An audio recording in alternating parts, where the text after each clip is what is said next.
Ritchie County taking on the defending state champs in Tug Valley. First points of the game belong to the Panthers. Zade Rash, corner three. But the first quarter was owned by the Rebels. Seth Cronin on the putback to make it 10-3 Ritchie. End of the quarter, how about Turner Shriver?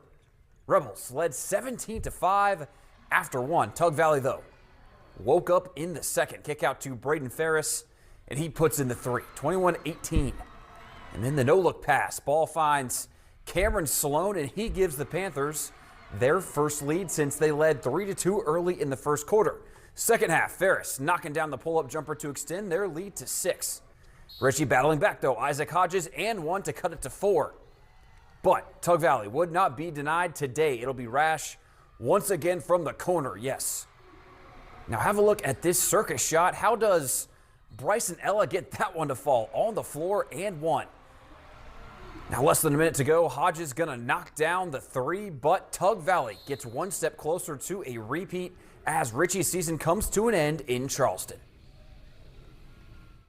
You look at our rankings, you look at the way we've been seeded, regional to here, weekly, coaches polls, we've been disrespected every week, and we don't care one bit. It fuels us. Let me tell you something. I got great basketball players. I've got great basketball players. These guys will do absolutely anything for me.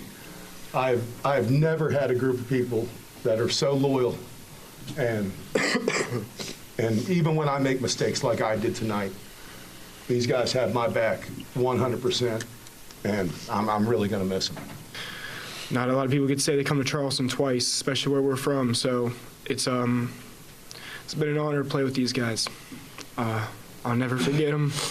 I hope we never drift apart. So it's been what you can ask for. It's been a real brotherhood. The brotherhood is strong. I'm gonna miss it though. But Coach Church, he's always told us, you know, even when you're the underdog, that's when you got the best chance because everyone's counting you out. So.